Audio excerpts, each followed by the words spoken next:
My Destined 1, Tensura x Arifureta by Void Kane. Ch 35. The unbearable Kouki Kaori already had tears of happiness streaming down her face as she kissed Hajime. She was really happy that her first kiss was with someone she loved. Their lips parted and Hajime spoke. So, I think it will be good to have you with us from now on. Yes. He spoke and released Kaori's waist. Kaori smiled happily and agreed. She put her finger to her lips remembering the kiss from just now. Shia was complaining to Tio about Hajime accepting Kaori at first, but he didn't accept her. Tio reassured her that Kaori had known Hajime longer. Yu also stroked her head and said, "Do your best," and then she perked up and said determinedly, "One day I'll still get Hajime-san by the way." Yu had already decided that Kaori would be her new rival and was getting ready. The students were having mixed reactions.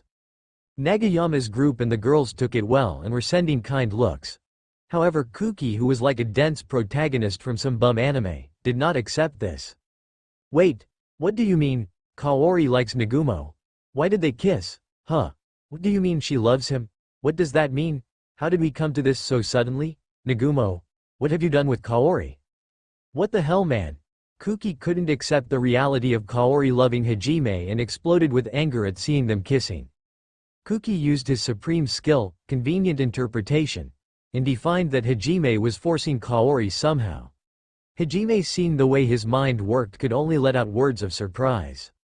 Seeing that Kouki was reaching for his sword, Shizuku tried to calm him down. Kouki calmed down. Obviously Nagumo-kun didn't do anything. You may not have realized it, but Kaori has been in love with him for a while now. Since the time we were in Japan. Think about how well she treated him. That's only because Kaori was kind, isn't it? There's no way she could be in love with a worthless otaku like Nagumo. Noticing the commotion of the group, Kaori stopped daydreaming after the kiss and moved closer. Guys. I'm going with Hajime-kun anyway. Then I'm leaving the group. I'm sorry. And Kouki-kun, I'm an otaku too, so stop talking like this is a bad thing. The girls and Nagayama's group agreed easily, but Kouki did not. It's a lie, right? This is weird after all. Kaori has always been by my side. So shouldn't it stay that way? Kaori is my childhood friend. It's natural to stand by me, isn't it, Kaori? We may even be childhood friends, but that doesn't mean we'll be together forever, you know? That's a natural thing in life. At this moment Shizuku arrived and supported Kaori. It's true, Kouki. Kaori is not your property and she herself should choose what she wants, so stop it. Hearing the two, Kouki was perplexed. His gaze moved towards Hajime, who was talking to the rest of his group. Hajime figured that this was something for Kaori to take care of. Kouki saw that there were two girls and a beautiful woman very close to Hajime. His eyes began to change and Kouki felt dark feelings. For the first time he felt envy. So he once again interpreted everything for his own convenience. Kaori, you should not go with him. Just look at him. He is surrounded by several girls and even a child. Besides, he even put a slave necklace on the demi-human girl. Even that black-haired woman called him master. She must have been forced to call him that. Nagumo is collecting girls. He is the worst. He easily killed someone, and he doesn't want to cooperate with us, his comrades. Kaori, you will only be unhappy with him. So even if you hate me, I will stop you for your own good. You absolutely will not go with him. The absurd objection baffled all his colleagues. Kouki was super annoyed and ignored the disapproving looks of his colleagues. At this moment a voice broke the silence. And you think you are who to stop her? You sound like some third-rate vile talking. If you try to force her, neither Hajime-kun nor I will stand still. Rimuru spoke up. Rimuru didn't like it one bit that Kouki wanted to force Kaori, who was Rimuru's friend, to do something she didn't want to do. However, that only angered Kouki even more. He knew he couldn't beat Rimuru, so he turned his gaze to Hajime. He seemed to have thought of something. If Kaori sees how badly girls are treated, she might give up on him, was his thought. You girls. There is no need for you to stay with him. I will take you in and we will save the world together. Shia, I will take off your slave necklace, don't worry. Tio doesn't need to call him master either. Come with me. Kouki reached out to the girls and gave a smile. Kaori was covering her open mouth in surprise. She didn't understand how Kouki came to the conclusion that the girls were forced to stay with Hajime. The other classmates had similar reactions. That guy is disgusting. I don't like guys like him. You said nothing. Shia and Tio disgusted Kouki and hid behind Hajime. Kouki was shocked that the girls were not won over by his smile. Not only that, but they hid behind Hajime, whom they should hate since he was forcing himself on them. Kouki turned his surprise into anger and spoke. Nagumo, duel with me without weapons. If I win, never come near Kaori again. You must free the girls too. Who? That's a more plotting hero than I imagined. He doesn't even realize he's being a pain in the ass. Kouki drove his sword into the ground and set off on Hajime. He knew he wouldn't win if Hajime used weapons, so he proposed unarmed combat. Kouki didn't even wait for Hajime to agree and walked towards him. Hajime just stood there and Kouki thought that he couldn't react. Kouki increased his speed, and just as he was about to catch up to Hajime, he received a kick from Hajime and was thrown far away without even reacting. Kouki let a groan of pain escape and crashed to the ground. He couldn't move and kept trying to get up, but failed. Shizuku helped Kouki to his feet and he stood leaning on her. Kouki looked in Hajime's direction with anger and envy in his eyes. Hajime looked at him with contempt and spoke. Amanogawa. If you come again, I won't hold back. You've already been defeated and you won't force Kaori into anything. If you try to do anything to her or anyone in my group, I'll be sure to use my weapons. Not that I need them to kill you. Kouki couldn't say anything as Hajime released pressure. He just stood silently watching Hajime angrily. Kaori approached Kouki and spoke. Kouki-kun. I want to and will go with Hajime-kun. You won't stop me just because you are my childhood friend, so this is goodbye. No, you can't go with him. You'll only be miserable with him. Don't you see that he is an evil person? Kouki was being driven by anger and kept talking nonsense, so. Kaori slapped Kouki, which shut him up. Kouki-kun, you are an important friend to me, so don't make me stop liking you. She spoke and turned away. Kaori thought that there was no reason for further conversation. Kouki could say no more and just stared at Kaori. However, the troubles were not over. That was because Hayama's gang also tried to convince Kaori to stay. Hayama specifically had a troubled look on his face. Kaori, who didn't like them one bit, just snorted and ignored them. Then Hayama, who was clearly obsessed, tried to grab Kaori's arm. Before he could grab Kaori, her arm was held and her wrist was crushed. Who did that? It was Hajime. All the students were confused as to why Hayama was trying to grab Kaori and didn't even care about his injury. Hajime let go of Hayama's arm and said as if nothing had happened. Hey, Hayama. How's your fire magic? What? Hayama was confused, but his expression was in shock after he understood what Hajime was saying. Hajime, seeing his reaction, confirmed his suspicions. I don't use fire magic. My magic is wind magic. I see. You know what I think? That you like to throw fireballs at defenseless people. Now I think you better go heal that broken wrist. Hayama cannot answer and slowly walked over to the secondary healer. The rest of the gang also went along as they were scared after seeing Hayama have a broken wrist. Kaori was about to get her things from the inn when Rimuru-san, over here. Everyone heard a familiar voice and turned in her direction. For the students there was the goddess. For Rimuru there was his bride. Chloe. Rimuru called out and felt a pressure coming from the students. How dare you call the goddess so casually, their stares said. But Rimuru just ignored it. He walked over to Chloe, who was running up to him happily, and kissed her. Mochu. You could see exclamation points in the heads of all the students, including Kaori and Shizuku. Tio-san told me you had a surprise for me? Her lips parted and Rimuru asked. Chloe smiled happily and took out a small styrofoam box from her treasure chest. This box was normally used to put food in. Here, Rimuru-san. I made it with all my love, ehehe. Rimuru opened the box and what inside there was? Sushi. He never imagined seeing that in this world, so he let out a cry of surprise. Chloe explained to him that before coming to this world she had taken Japanese cooking classes to cook for Rimuru someday. Then I saw a store that sold the necessary ingredients and decided to make it for Rimuru-san. She finished like this. Did you like it? There's no way I could love you more. Ehehe. Chloe gave an embarrassed laugh, and at this moment, "What's going on here?" Shizuku asked, and all the students looked as confused as she was. The boys actually looked indignant. Actually, Kaori and Shizuku didn't tell anyone that Chloe was engaged because they thought that the reaction of the students who were in love with her would be funny. However, they never imagined that Rimuru would be Chloe's fiancé. So Shizuku was thinking that Chloe was cheating on her fiancé with Rimuru. The boy students were also boiling with jealousy and looking at Rimuru in a creepy way. Upon hearing Shizuku's scream, the students regained their senses and began to complain. "Hey, Rimuru is harassing Chloe-san. We can't allow that. Rimuru, stay away from Chloe-san. What do you think you're doing, you bastard? Chloe-san, leave it to us to punish him. You can stay away from him." "That's right, don't worry, we won't let him do anything, you can walk away." Apparently the students couldn't accept that Chloe had a beloved and thought that Rimuru was threatening Chloe. They also wanted her to get away from Rimuru as soon as possible, but Chloe's words shut them up. Why'd I have to stay away from Rimuru-san?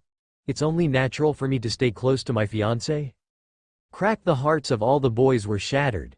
They fell down defeated and said nothing. Their goddess had a beloved. Not only that, but they were already engaged, and this reality was too much for them. "Wait a minute. Rimuru-kun is the fiancé you told us about?" "NN. Yes, that's right." Kaori asked, and Chloe agreed, kissing Rimuru once again. Kaori and Shizuku were stunned. They never imagined that one of their classmates was the fiancé Chloe was talking so passionately about. There was one more person who was outraged by this information. It was someone who was trying to prove himself a better hero than Chloe, Kouki. "What do you mean? How can you be his fiancé? What kind of hero loves someone like that?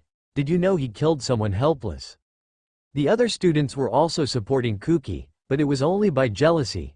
The students were trying to get Chloe away from Rimuru, and Kouki wanted to prove himself a better hero than Chloe, who saved him earlier.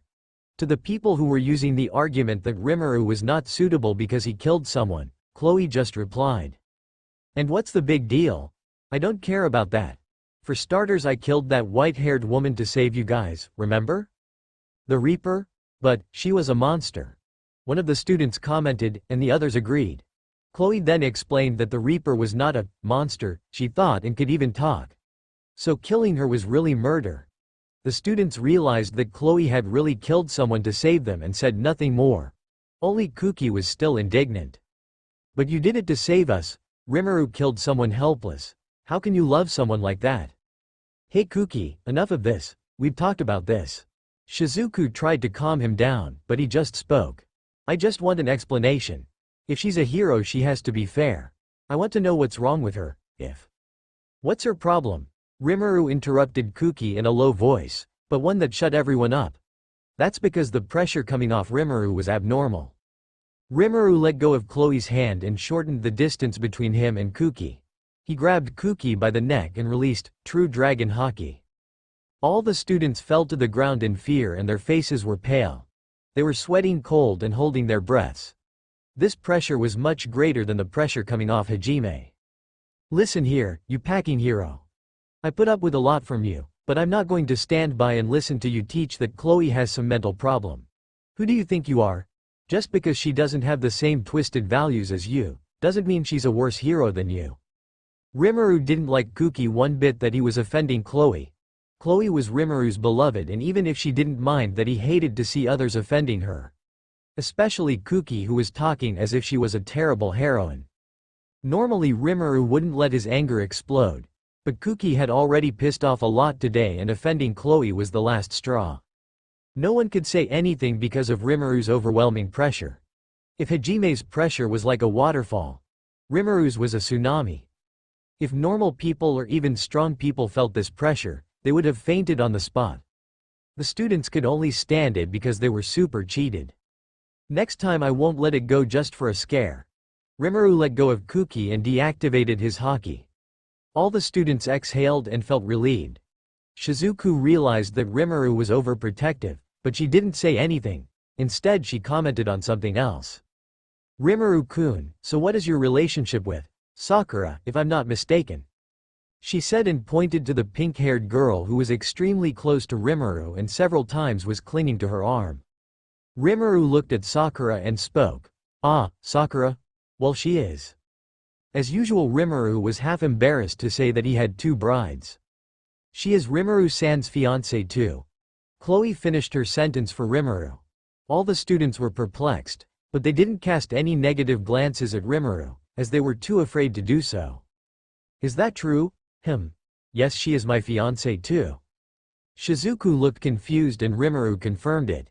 As he said that, he grabbed Sakura's waist next to him. Shizuku was speechless, so Kaori parented at Chloe. And Chloe is okay with that? I don't mind. Chloe replied lightly and hugged Rimuru's free arm. The students had already greatly changed their opinion of Rimuru and Hajime. They were blood brothers and harem brothers. This left an impression of envy in the boys and curiosity in the girls. I guess my common sense has blown up. Well, at least I'm glad everything worked out for you, Kaori. Shizuku spoke, changing the subject, and congratulated Kaori on her new relationship. Now Shizuku and Kaori understood why no one in Hajime and Rimuru's group cared about Hajime having two girlfriends. It was already a common thing for them. Kaori thanked them and asked. Thank you. By the way, Shizuku-chan, how long are you going to carry this around for? She was referring to Shizuku's sword that broke during the fight against the demons. That? I think I'll take it to some blacksmith. The kingdom must. Ah, I almost forgot. Shizuku was interrupted by Rimuru, who remembered something. Rimuru approached Shizuku and held out his hand. Shizuku-chan, this is yours. Rimuru pulled out a black katana from his infinite space and handed it to Shizuku. You said you couldn't fight well with a normal sword, right? So I made this one for you. I'm sure you won't find anything better. Rimuru couldn't make swords as good as his smiths Kaijin and Kurabi, but he did the best he could. This sword evolved along with Shizuku and had 3 magic stones in the handle. One of them healed Shizuku, the other launched a black lightning attack from a distance, and the other allowed Shizuku to control the katana from afar. As Rimuru explained the functions, Shizuku looked amazed. When he finished explaining. Are you sure I should keep this? That sword must be the strongest in the kingdom? I know Shizuku-chan will take good care of it. Oh, okay, thank you. She looked a little embarrassed to receive a gift from Rimuru. Chloe, who was standing next to Rimuru, asked. Shizuku-chan, are you okay? You look feverish, your cheeks are reddened. Oh, no, I'm fine.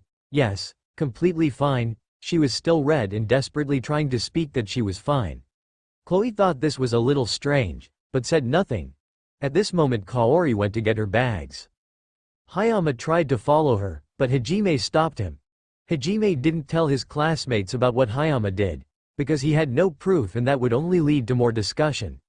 Hajime had no interest in revenge, and now that Kaori would be with them he had no reason to worry about Hayama. Kaori returned with her bags and was saying goodbye to Shizuku. Kaori, send letters whenever possible. Did you get your toothbrush? Did you get enough clothes? Did you get enough panties? Stop it.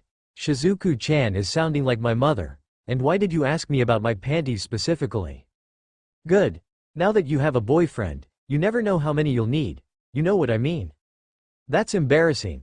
Kaori got into the car while blushing and Shizuku finished with, take care of yourself. At this moment Rimuru said goodbye. Bye Shizuku-chan. Take care, and take care of the others. You're one of the few sensible ones in this class. Well, I can't deny that. Hun, you take care of yourself too. Shizuku was red again. Rimuru put his hand on her forehead while making a curious expression. What the? It doesn't seem to be a fever at all.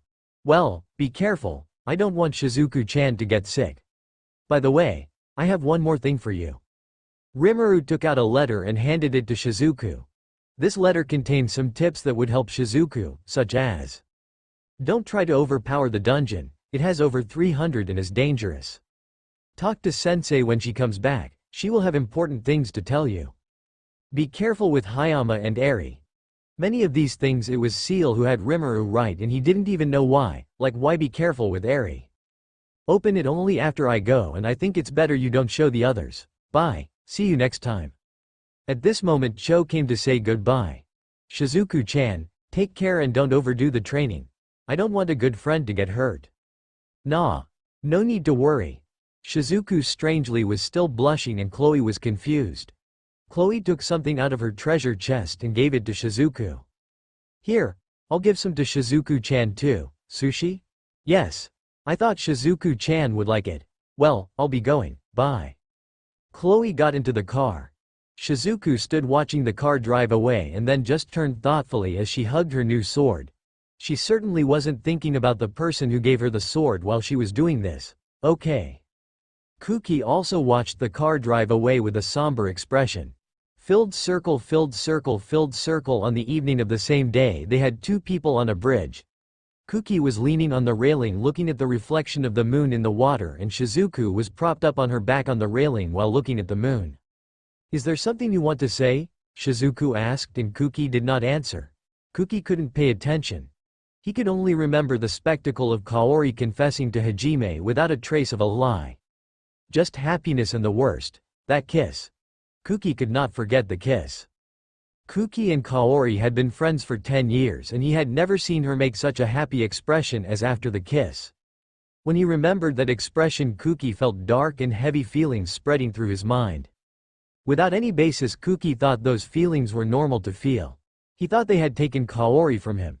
He thought Kaori was his. Kouki was feeling envious. Kouki didn't know if it was out of love or a desire to monopolize her, but the feeling of theft was blatant. Shizuku, who looking at her friend had an atmosphere of, there's nothing to be done, she then spoke. Right now, you're being a pain in the ass. A pain in the ass? Yes. About Kaori. From the beginning she wasn't yours, you know? So she was Nagumo's. Kouki's eyes were denying and cursing that. Shizuku moved closer and gave his forehead a nip. That hurts. Kaori is her own. She should choose where and with whom she should stay. If she wants to stay with Nagumo-kun and he doesn't bother, then it's okay. Since when did she? You must know, right? Shizuku nodded in agreement. She told me that something happened back in elementary school. I'm not sure what it was. That's something you should ask Kaori herself. So the reason Kaori always talked to Nagumo was because she loved him? Correct. Shizuku said what Kouki didn't want to hear and he cast a disapproving glance. She just Iganoru and Kouki spoke angrily. Why Nagumo? He was always unmotivated and not special at all and in sports or studies. He always took the evasive approach when Kaori came to talk to him and treated her coldly. I always thought of her as someone important and would treat her well. Nagumo already had several girls and treated them badly. He will do the same to Kaori. He is the worst. Not only that, but he is a murderer. He killed someone defenseless.